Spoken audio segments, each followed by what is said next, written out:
Journalist అడ్డాకు స్వాగతం. జగన్మోహన్ రెడ్డి ముఖ్యమంత్రిగా ఉండగా పోలవరం ఎత్తుని 41.15 మీటర్ల ఎత్తుకు తగ్గించడానికి ఒప్పుకొని ఆ ప్రాజెక్టుని ఎలా నిర్వీర్యం చేశారో చూసాం. చంద్రబాబు నాయుడు గారు ముఖ్యమంత్రి అయిన తర్వాత పోలవరం ఎత్తు తగ్గడానికి కారణం చంద్రబాబు అంటూ వైఎస్ఆర్ కాంగ్రెస్ పార్టీ, సాక్షి మీడియా చేసిన విష ప్రచారం చూసాం. జగన్మోహన్ రెడ్డి చేతకాక వదిలిపెట్టి వెళ్ళిపోయిన ప్రాజెక్టుని చంద్రబాబు నాయుడు గారు వడివడిగా నడిపిస్తూ 95% పైగా పూర్తి చేసిన పరిస్థితి చూసాం. రెండో దశ నిర్మాణానికి కూడా అనుమతులు తీసుకొచ్చిన పరిస్థితి చూసాం. నేడు పోలవరం ఎత్తుని 45.67 అడుగుల ఎత్తులో నిర్మించడానికి Polavaram project committee green signal ఇచ్చింది. ఇప్పుడు జగన్మోహన్ రెడ్డి ఏం సమాధానం చెప్తాడు? ఎవరి వల్ల ఎత్తు తగ్గింది, ఎవరు ఎత్తు పెంచారు తెలుసుకునే ప్రయత్నం చేద్దాం. విశ్లేషించడానికి మనతో పాటు ఉన్నారు సీనియర్ జర్నలిస్ట్ డివి శ్రీనివాస్ గారు. వారిని అడిగి మరిన్ని విశేషాలు తెలుసుకుందాం. సార్ నమస్తే. నమస్తే. జగన్మోహన్ రెడ్డి ముఖ్యమంత్రి ఉండగా తగ్గిపోయిన పోలవరం ప్రాజెక్ట్ ఎత్తు ఇవాళ చంద్రబాబు నాయుడు గారు ముఖ్యమంత్రి అయిన తర్వాత మళ్ళీ 45.72% ఎత్తుకు తీసుకొచ్చి వెబ్సైట్లో పొందుపరిచారు. జగన్మోహన్ రెడ్డి అనేక ఆరోపణలు చేశారు పోలవరం మీద. తాను చేయలేక చేతకాక వదిలేసిన ప్రాజెక్ట్ని చంద్రబాబు నాయుడు గారు వడివడిగా నడిపిస్తూ ఉంటే మళ్ళీ విషయం చెప్పడం మొదలుపెట్టారు వాళ్ళు. ఆనాడు తగ్గించగల కారణం ఏంటంటారు? వాళ్ళ ఎత్తు పెంచి పోలవరం నిర్మాణాన్ని చేస్తున్న చంద్రబాబు నాయుడు గారిని, ఆయన వ్యవహార శైలిని జగన్మోహన్ రెడ్డి ప్రచారాన్ని ఎట్లా చూస్తారు, ఎట్లా విశ్లేషిస్తారు? పోలవరం అనేది 8 దశాబ్దాల కళ. 80 ఏళ్లుగా అక్కడ ఏది ఆ బహుళార్థ సాధక ప్రాజెక్ట్. గోదావరి జీవనది. ప్రతి సంవత్సరం 3000 టీఎంసీలు సముద్రంలోకి వృధాగా పోతున్నాయి. సముద్రంలోకి వృధాగా పోయే నీటిని వాడుకునే హక్కు లోయర్ రైపేరియన్ స్టేట్గా ఆంధ్రప్రదేశ్కు ఉంది. ఏది ఇక దానికన్నా దిగువ రాష్ట్రాలు ఏమి లేవు. కాబట్టి ఎంత సముద్రంలోకి పోతుందో అంతా పోనీయకుండా తన రాష్ట్రాన్ని సస్యశ్యామలం చేసుకునే హక్కు బచావత్ ట్రిబ్యునలే ఈ రాష్ట్రానికి ఇచ్చినటువంటి. దీంట్లో ఎంతమంది ముఖ్యమంత్రులు మారారు? రంజయ్య శంకుస్థాపన చేశారు. ఎప్పుడు 1980లోనే దీనికి ఆయనప్పుడు శంకుస్థాపన చేసినా కానీ ఏ విధంగా ఇది పోలవరం అనే ఆంధ్రప్రదేశ్ కళ ఒక కళగా మిగిలిపోయింది. రాజశేఖర రెడ్డి వచ్చాడు, జలయజ్ఞం అన్నాడు, ధనయజ్ఞం చేశాడు. అసలు ప్రాజెక్ట్ కట్టకుండానే కాలువలు తవ్వాడు. ఎందుకని? ప్రాజెక్ట్ కడితే మిగలవు మనకేమి, మట్టి పని అయితే బాగా దోచుకోవచ్చు అంటూ రైట్ కెనాల్ తవ్వేశాడు. అసలు ఏం చేయాలో తెలియనటువంటి పరిస్థితుల్లో ఈ రాష్ట్ర విభజన. అప్పుడు ఒక వరం, రాజధాని లేని రాష్ట్రంగా ఆంధ్రప్రదేశ్ ఏర్పడుతోంది కాబట్టి మీకు పోలవరం మేమే నిర్మించి ఇస్తాం. ఏది మీరు రాజధాని కట్టుకోండి, కేంద్రం కొంత మీకు సహాయం చేస్తుంది, పోలవరం జాతీయ ప్రాజెక్టుగా చేస్తున్నాం అన్నారు. కేంద్రం తీసుకుంది ఆ బాధ్యత. మన్మోహన్ సింగ్ ఇచ్చిన 6 వరాల్లో ఇది ఒక వరం. అట్లాంటిది జాతీయ ప్రాజెక్టుగా కనుక తీసుకుంటే దేశంలో జాతీయ ప్రాజెక్టులు ఏది నత్త నడకన నడుస్తుంది. ఏది కూడా 25% కూడా కంప్లీట్ కాని పరిస్థితుల్లో ఆ జాబితాలో ఇది కూడా చేరితే అది పూర్తి అవ్వాలంటే 100 ఏళ్లు పట్టుద్దని అప్పటి ముఖ్యమంత్రి చంద్రబాబు రాష్ట్ర ప్రభుత్వ పర్యవేక్షణలో కేంద్రం నిర్మించేలా మేము దాన్ని సూపర్వైజ్ చేస్తామంటూ ఆ 5 ఏళ్ళు మీరు చూశారు. ఒక తిరునాళ్ళలాగా పోలవరం ఏంటి అసలు బళ్ళు కట్టుకుని వెళ్ళి చూసేటట్టుగా రైతులంతా కూడా ట్రాక్టర్ల పైన, బస్సుల పైన కోలాహలంగా సాగింది. పిక్నిక్ స్పాట్లా చేశారు దాన్ని. 72% కంప్లీట్ చేశారు. 111 ఎక్స్కవేటర్ అసలు బయట జర్మనీ నుంచి తెప్పించారు. భారీ యంత్ర పరికరాలు, ఒక్కొక్కటి 500 కోట్లు ఒక్కొక్క దాని యొక్క కాస్ట్. అంటే వేల టిప్పర్లు, ట్రాక్టర్లు, కార్మికులు, వందలాది ఇంజనీర్లు కోలాహలంగా పోలవరం శరవేగంగా నిర్మాణం సాగితే ఒక్క ఛాన్స్ అన్నాడు. గ్రహణం పట్టింది రాష్ట్రానికి, ముంచేశారు పోలవరం. జగన్మోహన్ రెడ్డి రివర్స్ టెండరింగ్ అన్నాడు. అంటే కాంట్రాక్టర్ల మీద కక్షతో గతంలో ఏంటి కాంట్రాక్టర్ని మారిస్తే వాళ్ళు కోర్టులకు వెళ్తారు, ఇది మళ్ళీ 3-4 ఏళ్ళు అడ్డుకుంటారు, తీర్పులు రావు అని ఆ పాత కాంట్రాక్టర్ని కంటిన్యూ చేస్తూ ఆ కేసులన్నీ కూడా తీయించి రైతులతో మాట్లాడి చంద్రబాబు ముఖ్యమంత్రిగా ఎంత చొరవ, ఎంత దూరదృష్టి. జగన్మోహన్ రెడ్డికి ఇవన్నీ ఏం తెలుసు? అనుభవ రాహిత్యం అనాలా, అవినీతి యజ్ఞం అనాలా? అతను ఏం చేశాడు? ఆ కాంట్రాక్టర్ని తప్పించి ఇంకో కాంట్రాక్టర్ని ఇవ్వడం. పోనీ నువ్వేమైనా చేసావా? పాత పొరుగు రాష్ట్రంతో మిలాఖత్తై కుమ్మక్కై కేసీఆరే చెప్పాడు కదా, అసెంబ్లీలో చెప్పాడు. ఏమని? 1 మీటర్ తగ్గించుకోమన్నాను, జగన్మోహన్ రెడ్డి ఒప్పుకున్నాడు. పోలవరం 1 మీటర్ తగ్గించుకోమని కేసీఆర్ చెప్పాడా లేదా? అసెంబ్లీలో చెప్పాడు ఆయన. జగన్మోహన్ రెడ్డి ఒప్పుకున్నాడా లేదా? ఈ రోజు కూడా జగన్మోహన్ రెడ్డి ఖండించలేదు. అతను నాకు చెప్పలేదు, నేను ఒప్పుకోలేదనే మాట ఇతను నోటి వెంట రాలేదంటే అక్కడే వాళ్ళిద్దరి మధ్య డీల్. నీకు ఎన్నికలకి ఆయన ఆర్థిక సాయం అందించాడని, ఆ రోజు నీ గెలుపుకి ఆయన సహకరించాడని, ఇటు రాజధానిని ధ్వంసం చేశాడు, అటు పోలవరాన్ని ముంచేశాడు. కేసీఆర్తో అతని డీల్.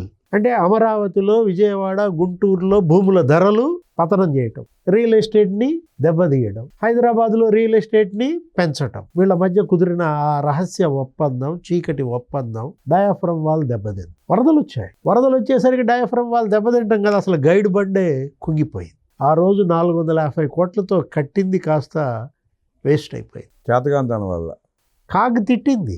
జగన్మోహన్ రెడ్డి ముఖ్యమంత్రిగా ఉన్నప్పుడే మీరు కాగ్ రిపోర్ట్ చూస్తే అతను చేసింది రివర్స్ టెండరింగ్ కాదు.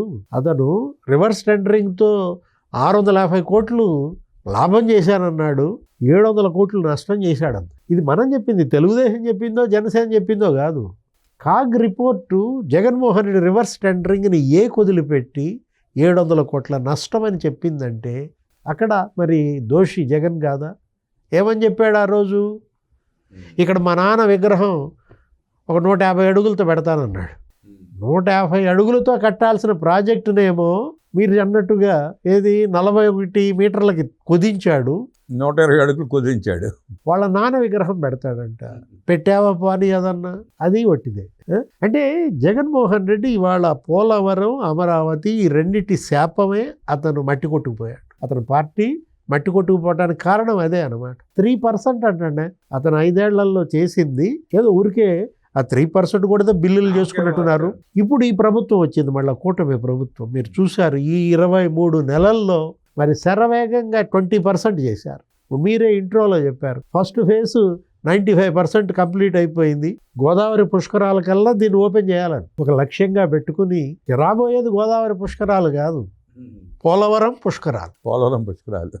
ఇవాళ ప్రజలు, రైతులు ఇవాళ ఇదేంటంటే చరిత్రలో మిగిలిపోతారు. ఎవరైతే పోలవరం ప్రాజెక్టుని రేపొద్దున జాతికి అంకితం చేస్తాడో అతను చరిత్రలో మిగిలిపోతాడు. చంద్రబాబు ఇవాళ చరిత్రహీనుడిగా జగన్మోహన్ రెడ్డి. అంటే ఇప్పుడు ఇదేంటి, కుడి కాలువ దగ్గర దగ్గర 3,18,000 ఎకరాలకి ఆయకట్టు, కొత్త ఆయకట్టు. ఎడమ కాలువ 4 లక్షల ఎకరాలకి కొత్త ఆయకట్టు. అంటే 7.5 లక్షలు. పోలవరం ప్రాజెక్టు వల్లే నీకు 7.5 లక్షల అదనపు ఆయకట్టు సృష్టి, 13 లక్షల ఎకరాల ఆయకట్టు స్థిరీకరణ, 20 లక్షల ఎకరాలు మొత్తం. అంటే ఆయకట్టు స్థిరీకరణ 13 లక్షల ఎకరాలు. ఇవాళ అది ఒక బహుళార్థ సాధక ప్రాజెక్ట్ అంటోంది.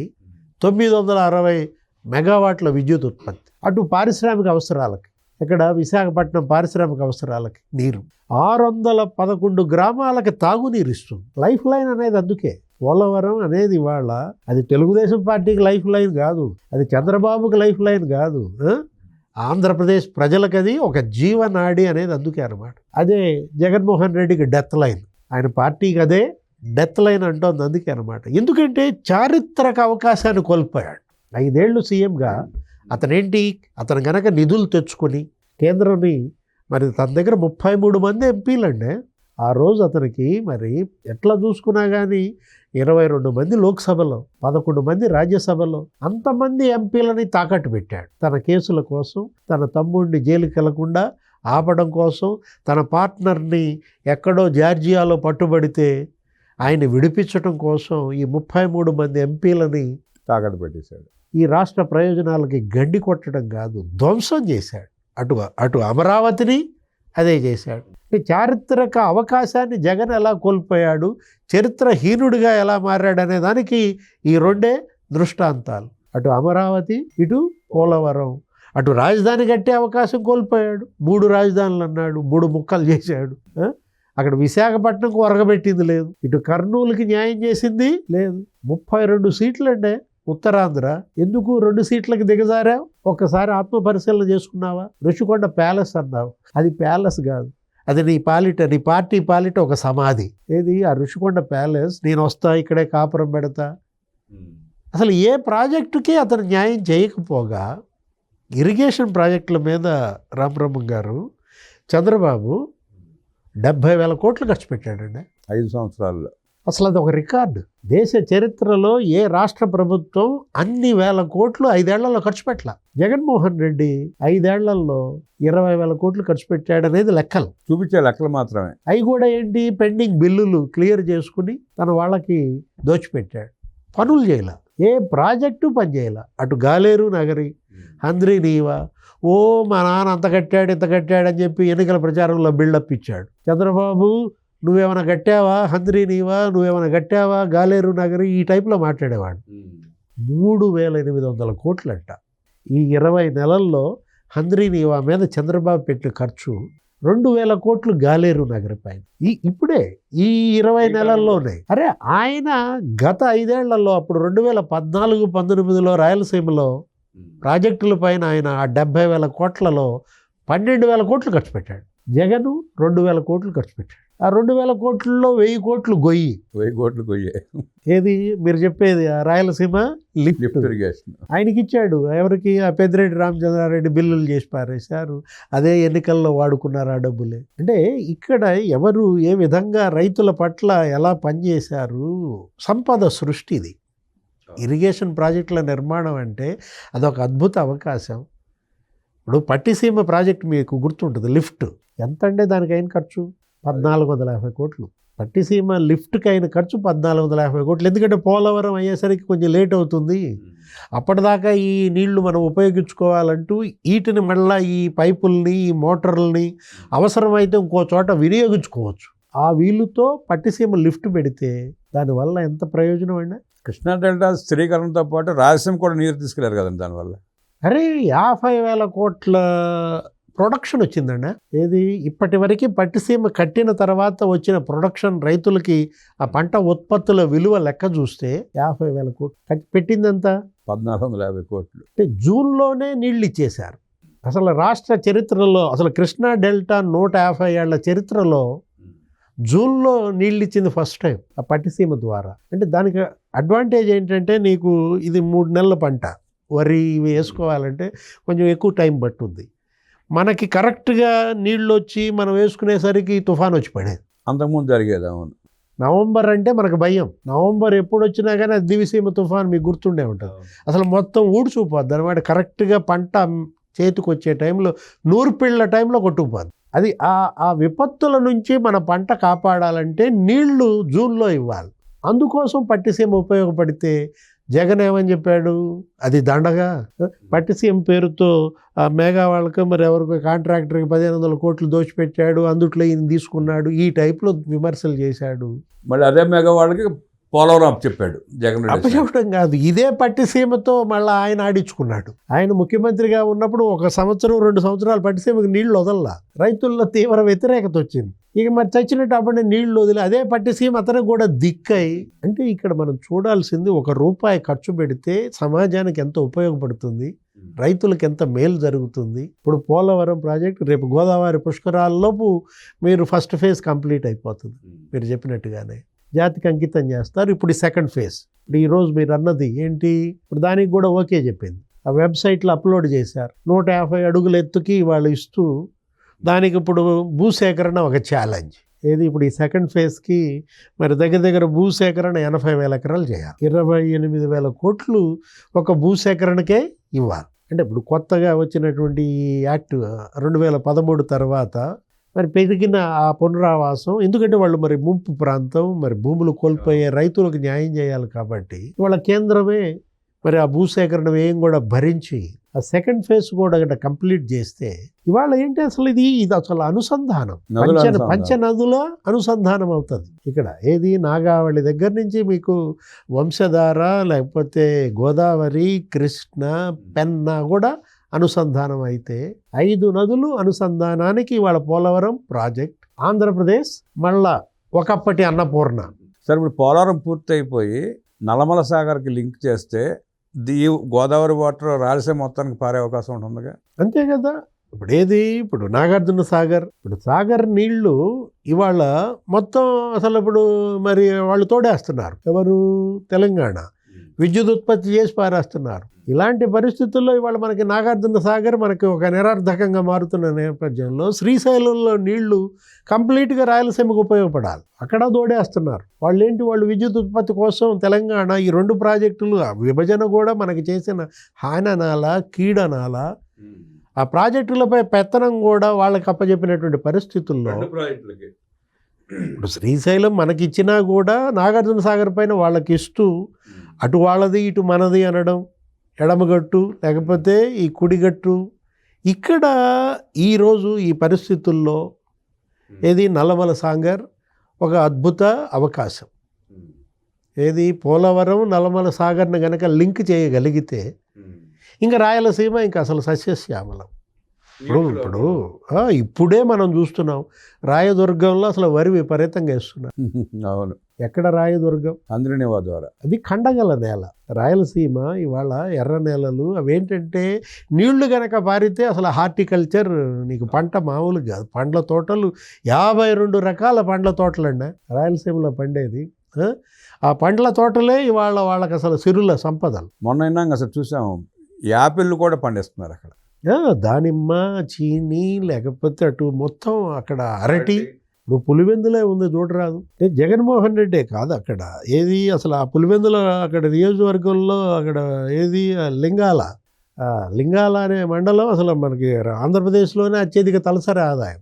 ఒక్క అరటి సాగుతో 3 లక్షల రూపాయలు ఉంటుంది అక్కడ తలసరి ఆదాయం.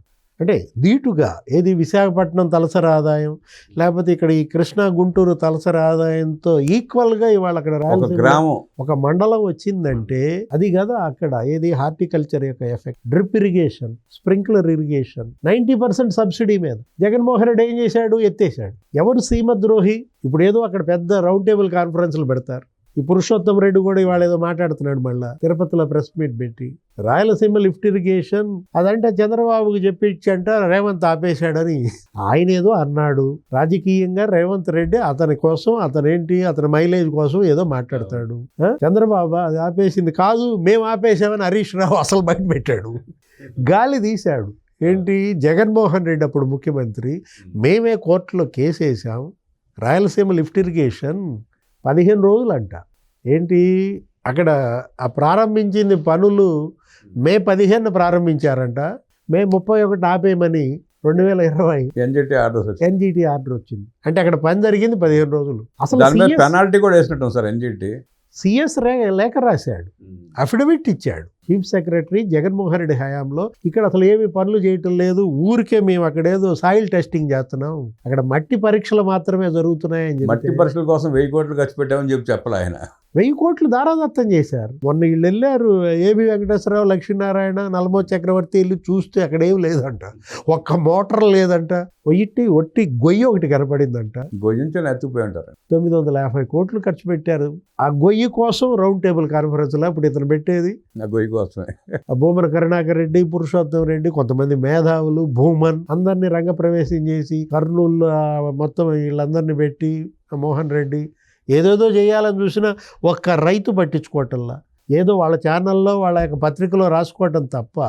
టీటీడీ దొంగలందరూ అక్కడికి వస్తే ఎవరు పట్టించుకుంటారు సార్? అక్కడికి వచ్చినంత టీటీడీ దొంగలేగా. అంటే ఇప్పుడు నిజంగా రాయలసీమ గనక అతను మేలు చేస్తే జగన్మోహన్ రెడ్డి, అరే 52 స్థానాలకి 49 గెలిపించారండి. అట్లాంటి నిన్ను నేలకేసి ఎందుకు కొట్టారు? ఉతికి చివరికి 7 రాయలసీమలో ఇతనికి వచ్చిన సీట్ల సంఖ్య 7. ఎవరు ద్రోహి? 7 సీట్లను బట్టే తెలియటంలా రాయలసీమ ద్రోహి ఎవరు స్పష్టం చేశారు ప్రజలు, రాయలసీమ ప్రజలు. అరే ఎంత నాశనం చేశాడండి. అటు ప్రాజెక్టులను ముంచేశాడు, అంద్రినీవా, గాలేరు నగరి, ఏదో గేట్లంట కుప్పం కొదులుతున్న నీళ్ళు అని చెప్పి ఒక 10 ట్యాంకర్ల నీళ్లు పోసి మళ్ళీ ఆయన పోతూ గేట్లు ఎత్తుపోయాడంట. అద్దె గేట్లు. ఆయన హెలికాప్టర్ అసలు ఎక్కి వదిలేలోపు ఆ నీళ్లు ఇంకిపోయినాయి. అంటే ఇప్పుడు ఒకటి జనం మాత్రం ఏంటి, మంచి చేస్తే నెత్తిన పెట్టుకుంటారండి, చెడు చేస్తే నేలకేసి కొడతారు. అది మనకి చరిత్ర చెప్తున్నట్టు సత్యం.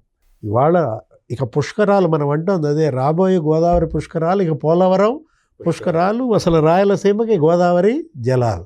అది కదా ఇవాళ జనం కోరుకునేది, రైతు కోరుకునేది.